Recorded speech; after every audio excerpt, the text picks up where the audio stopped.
Disorganized file management can derail even well-planned projects. In this video, learn how to organize even the messiest of file systems. Do you have files with names that look like riddles, living in a downloads folder with 43 other mystery files, half of which are just screenshots with names like this one? Has a coworker's request that you resend a PDF sent you into a spiral that eats up your entire afternoon? Maybe you just have a folder called Stuff, another called Miscellaneous, and another called Important? If this sounds familiar, don't worry. Now, you probably keep digital files in a few different places.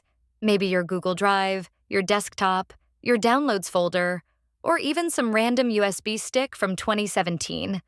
The same principles apply to all of them, so let's start small and tackle one first. Before organizing, create a new folder called To Sort and drag everything into it. Your downloads, stray folders, screenshots. Dump it all in there. You'll sort it later, but this gives you a clean slate starting now. The next step in your file organizing journey is to create a simple, logical folder structure. First, think in broad categories. If you're organizing your work computer and you work in marketing, maybe start with folders like campaigns, analytics, and assets.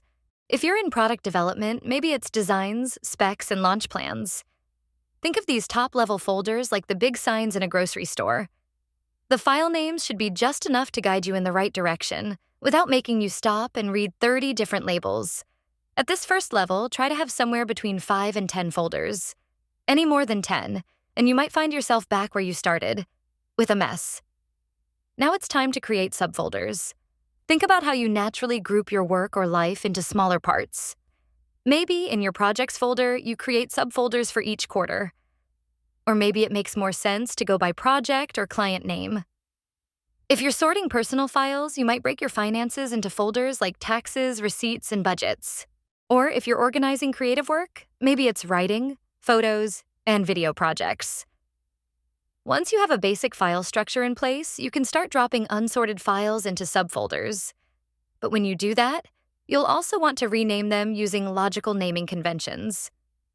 Create a file naming system that makes files easy to 1, find with keyword searches, and 2, know what's in them before you open them. The most classic file naming system is this one: a date, followed by a short description of the file. And that is a great method, but it's not the only one. Somewhere in the file name, you need to make it clear what the file is and who or what it's for. Is it an invoice, a script, an image? Is it tied to a client, an episode, a project? Think. What would help you recognize it at a glance? In this example, we can clearly see that this is an invoice for Client A from March 2025. Adding a date to your file name helps you quickly sort, find, and track the most recent or oldest versions of your work. If you're in a subfolder that you want to sort chronologically, like meeting notes, quarterly budgets, or timesheets, put your dates at the beginning of your file names. For long-term projects or annual reports, just the year might be enough. If you're tracking work by quarter, then you'll want to include that. And for files that change frequently or need daily versioning, include the full date. In some cases, like when a file is still being edited, has multiple drafts, or requires review, you'll also want to indicate the version or status of the file in its name. This can be done adding V1, V2, V3, and so on by adding the stage it's in, like draft, reviewed, and final. Or if the file is being passed between team members, by adding the initials of whoever worked on it last. Here are some example naming conventions: category, type, date, descriptor, team, project, phase, who, what, when. Here are a few last tips before we move on. 1. Generally, you want to avoid spaces. That's because some programs get confused when file names have spaces. They might turn a space into weird symbols or just not read the file properly at all. Use dashes and underscores to separate different parts of the file name. 2. Less is more. A file name that's too long can get cut off, be harder to scan quickly, and make it easier to misclick or choose the wrong version. Use what's actually important. If you don't need the date or client name, leave it out. 3. The best file naming convention is the one you'll actually use, so keep it simple and keep it consistent. Schedule time each day to chip away at that to sort folder. Start with the files you actually use frequently and file those first. Before you get too scared, your computer and the cloud have built-in features and smart tools that can make tidying up way easier. If you're on a Mac, try using Smart Folders in Finder. These let you automatically group files by things like file type, date created, or tags.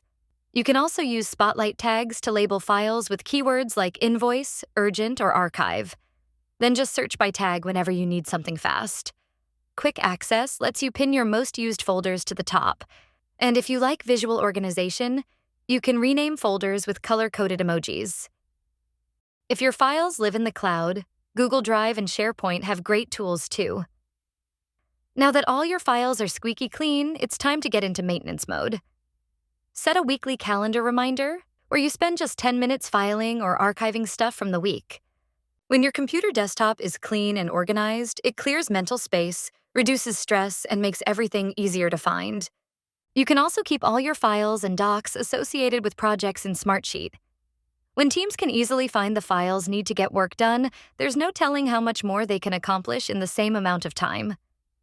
Try Smartsheet for free today.